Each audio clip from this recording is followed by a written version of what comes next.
नमस्कार दोस्तों, स्वागत है आपका आरबी स्टडी के एक नए वीडियो में। तो आइए दोस्तों, आज जानते हैं अपने लोग।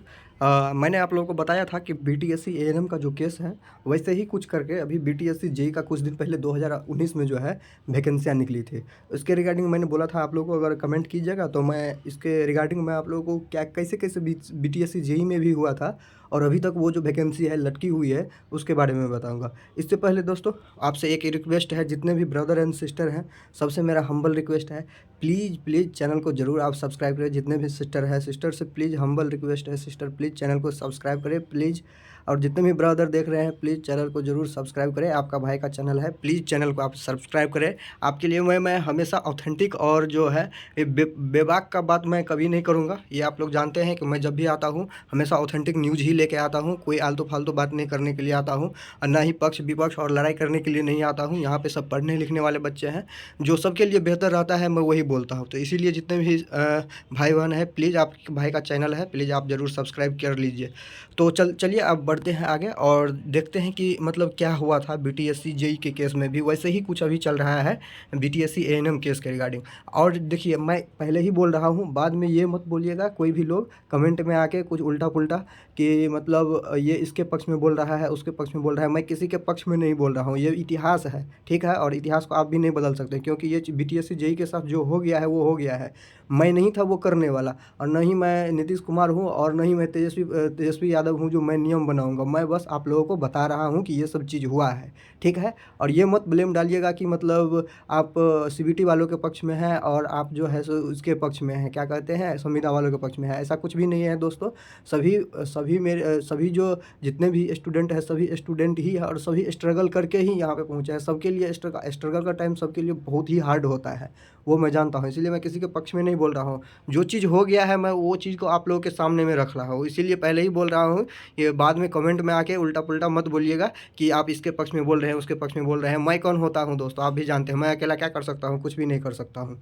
तो इसीलिए आइए अब आगे बढ़ते हैं और देखते हैं कि क्या हुआ था। देखिए दोस्तों, जैसे कि मैंने आपको बताया था, ये 2019 का टाइम है, ठीक है? 2019 में जो है इसके बीटीएससी जेईई के रिगार्डिंग जो है बीटीएससी जेईई के रिगार्डिंग जो है नोटिस आया था और फॉर्म फिल करने के लिए जो है वो बोला गया था। इस पे देखिए क्या था दोस्तों, जैसे बीटीएससी एएनएम में भी पहले जब निकला था इसका नोटिफिकेशन, बीटीएससी एएनएम का, तो जब इसका नोटिफिकेशन निकला था तो क्या चीज़ के आधार पे निकला था इसका नोटिफिकेशन निकला था कि नंबर बेसिस पे था। इसका भी वैसे ही था दोस्तों, इसका भी सेम टू सेम वैसे ही था। बीटीएससी जेईई का भी वैसे ही था कि पहले जब निकाला था नोटिस तो उसका भी नंबर बेसिस पे ही नोटिस निकाला गया था, इसका भी नंबर बेसिस पे नोटिस निकाला गया था।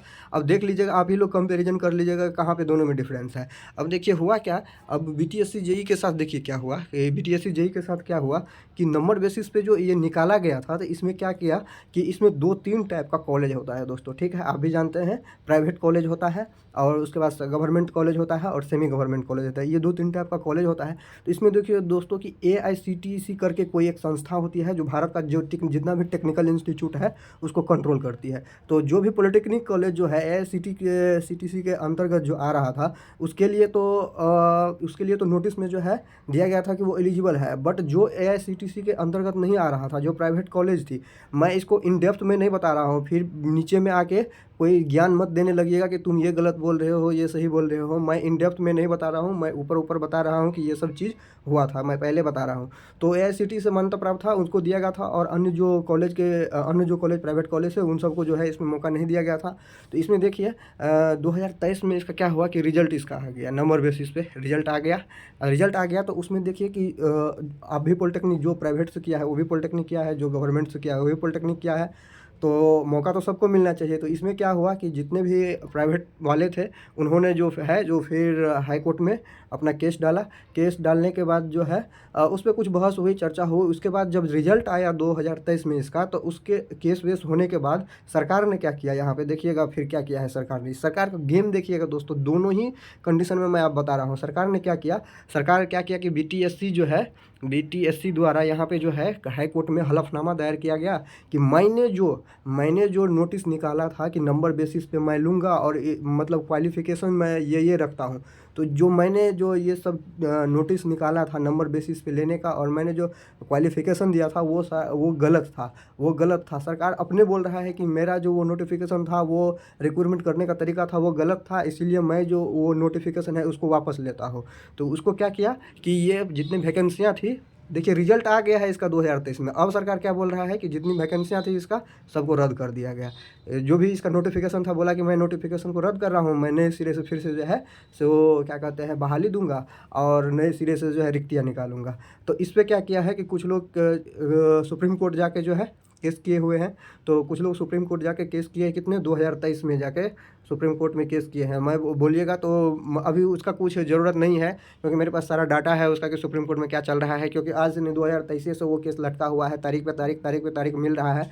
और सुप्रीम कोर्ट ने क्या किया है दोस्तों कि सुप्रीम कोर्ट ने देख सकते हैं, आप देख सकते हैं कि मैं आपको बोला था कि मेरे पास सारा डाटा है, ये वही केस का डाटा है। देखिए आपको मैं दिखा रहा हूँ, जो यहाँ पे जो केस हुआ है ये उन्हीं केस का डाटा है। यहाँ पे देख सकते हैं आपके सुप्रीम कोर्ट के ये जो केस है उसी केस का ये डाटा है, बीटीएससी जेई वाला। तो ये खैर ज़रूरी नहीं है, आपको मैं बता रहा हूँ। तो मैं क्या बोल रहा था दोस्तों कि हाँ, सुप्रीम कोर्ट में जो केस हुआ था तो उन केस में सुप्रीम कोर्ट ने क्या किया है, अभी वो सीधे सीधे बोल दिया है सुप्रीम कोर्ट ने कि जब तक सुप्रीम कोर्ट ने बोला है कि जब तक मैं इस पर कोई डिसीजन नहीं दे देता हूँ तब तक आप कोई नया रिक्तियाँ नहीं निकाल सकते हैं। अब सुप्रीम कोर्ट ने इस पर स्टे लगा दिया है। तो अब स्टे लगा दिया है तो न पुरानी ही वैकेंसी क्लियर हो पा रही है और न ही नई वैकेंसी क्लियर हो पा रही है। ठीक है दोस्तों, तो ये कुछ इस प्रकार से ही इसमें भी हो रहा है। अब देखिए दोस्तों, अब यहाँ पे भी कुछ लोग आके बोलेंगे कि आप तो सीबीटी वाले को सपोर्ट करते हैं। अरे यार, मैं सीबीटी वाले को सपोर्ट नहीं कर रहा हूँ, समझो बात को। सीबीटी वाले को सपोर्ट नहीं कर रहा हूँ और न ही मैं संविदा वालों के खिलाफ हूँ, न किसी के खिलाफ हूँ, न ही सपोर्ट कर रहा हूँ। मैं बस बता रहा हूँ जो रास्ता है वही।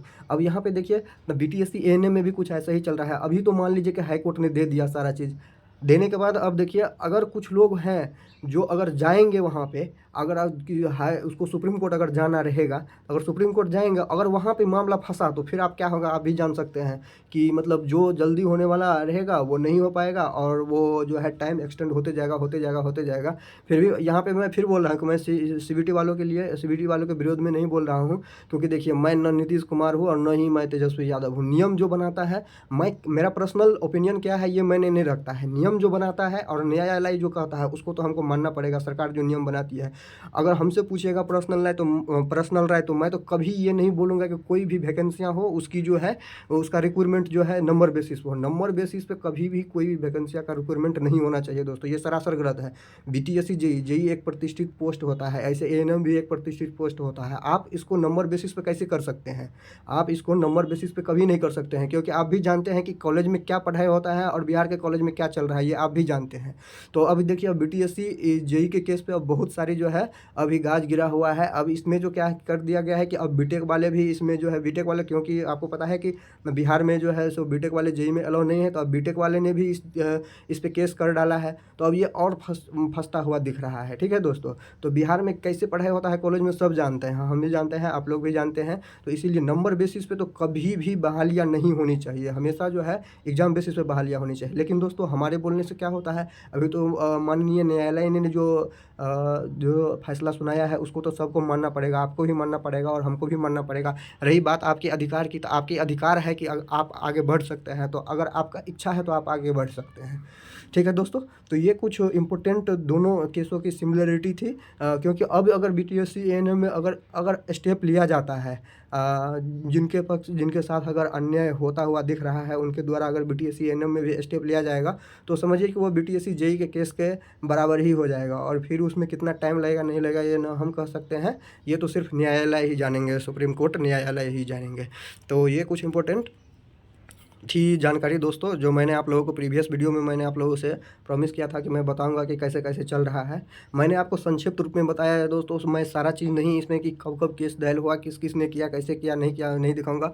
तो ये मैंने आपको नहीं बताया, मैंने संक्षिप्त रूप में आपको बताया है कि ये कोर्स अगर इस पर अगर और स्टेप लिया जाता है तो ये भी उसी के तरफ जाएगा, इसके तरफ जाएगा। अब उसमें टाइम लग भी सकता है, नहीं लग सकता है। और मैं फिर बोल रहा हूँ कि सीबीटी वालों के लिए मैं विरोध में नहीं बोल रहा हूँ, प्लीज़ इस बात को एडमिट कीजिएगा, क्योंकि मैं बोल रहा रहा हूँ, मेरा पर्सनल ओपिनियन है कि एग्ज़ाम जो है नौकरी जो है हमेशा एग्ज़ाम बेसिस पे ही होना चाहिए। तो मिलते हैं दोस्तों किसी नए वीडियो में, फिर अगले वीडियो में आपके लिए फिर नया कोई इन्फॉर्मेशन लेके आते हैं। और तब तक के लिए आप लोग थोड़ा कूल होके रहिए, ज़्यादा मतलब बर्डन मत लीजिए। देखिए टाइम डिफ़िकल्ट रहता है, धीरे-धीरे टाइम कट जाता है। भगवान से हम भी यही उम्मीद करते हैं कि जो हो सबके लिए अच्छा हो, कुछ भी गलत नहीं हो, क्योंकि सभी स्टूडेंट हैं।